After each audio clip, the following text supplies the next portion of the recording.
everybody, and welcome back to Brody's Chess on YouTube. Today we are going to do a video on teaching Blitz. So first I'm going to give some tips, then I'm going to analyze a game, then I'm going to play a live game. And I might win and I might lose. I don't care if I lose, it's actually gonna be in the video if I lose the game. So in Blitz you want to try not to blunder as many pieces because you have 3 to 5 minutes. You can blunder a few pawns, but you want to use your time wisely. So it's use 15-30 seconds in the opening, and then you can still think, but don't think for a very long time, because if you lose on time, that's the game, and you don't want to lose on time. You want to, there's more likely checkmates. So I'm gonna analyze the game now. So this game I won. I was against a 12-03. So I played d4, d5, the Queen's Gambit. So if you don't know the Queen's Gambit, you sacrifice a pawn and you want to get the center. So I took the pawn. Oh, my bad.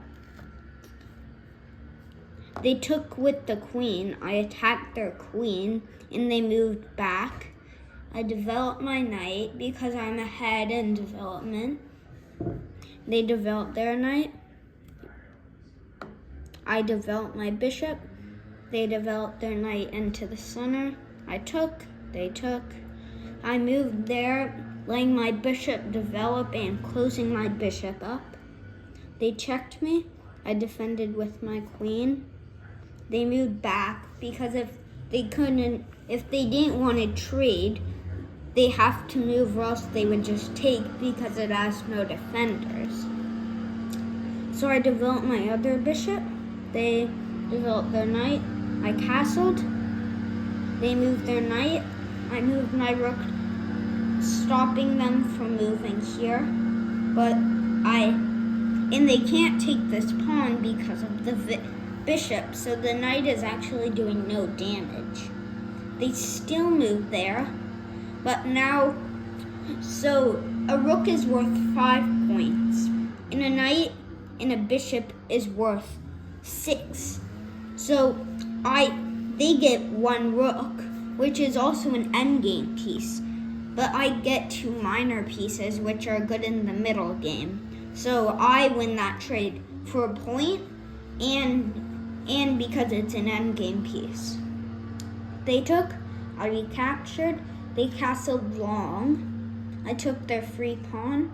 They tried to trap my bishop, but they blundered their pawn.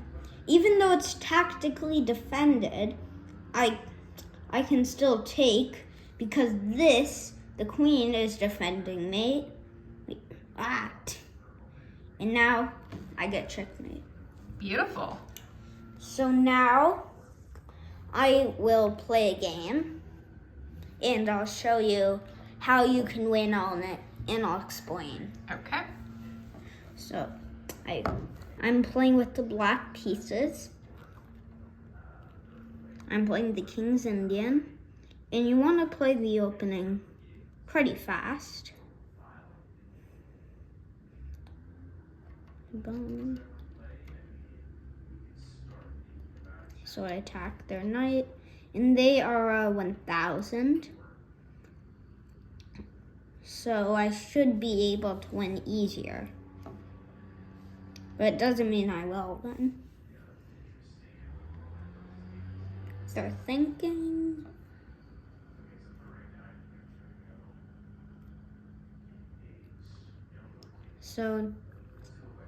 So even though I blundered a free pawn, I'm still ahead on time. by like 10 seconds.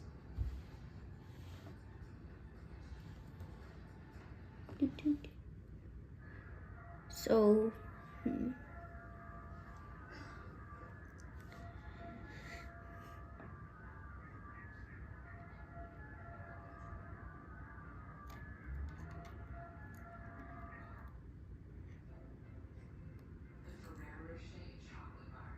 and their pawn is not doing that much.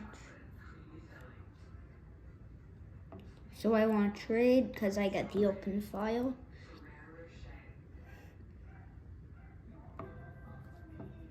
I get a good pawn structure now.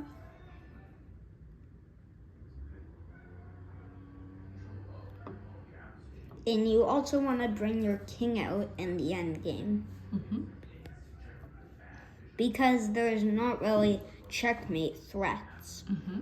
And see how I'm way up on time.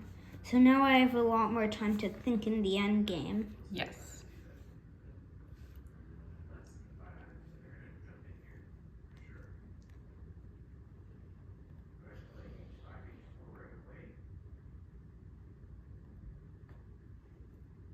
Ooh, they blundered their rook because my knight, if you saw, was defending. Now my king is coming. And I'm gonna look for checkmate. And it's easier when you're up a piece because now I can trade. So I'm looking for the same concept, actually. Not right now. I was looking to trade a rook for 2 pieces, the knight and the bishop, and I would have an extra knight.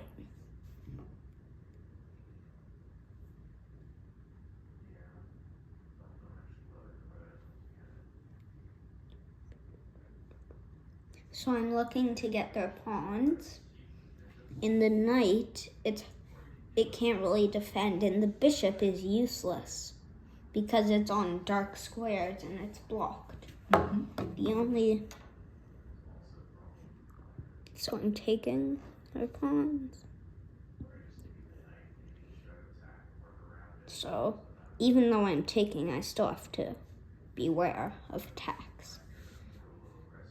And now I have 2 passed pawns because there's no pawns blocking it. And now I have 3. And now my king is going to support them. So it's going to be easier. And soon they might have to sack. I'm still up a pawn.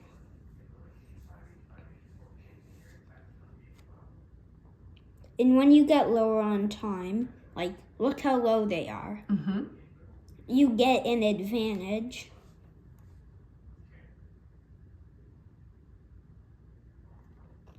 So now I'm going to bring my rook up here, supporting me. And even though I'm losing pawns.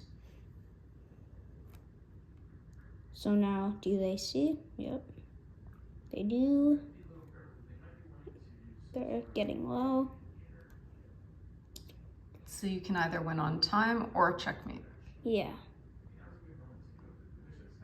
I don't care about that they're promoting. And it's very hard to win this end game. And they lost. They lost, they ran out of time. So let's see the final board. Okay, so Brody gained 4 points. Because it was only 1,069 and I was 1,149. Okay, congrats. So if you like this video, don't forget to subscribe and like and share this video with your friends. And in a few days, Brody actually is going to be celebrating his 8th birthday. So what do you want people to do for your birthday? Subscribe to his channel. A lot of people watch and leave nice comments and likes, but we need some more subscribers to really support the growth of his channel. So we'd really appreciate that as a birthday present. Okay? We'll see you in the next one.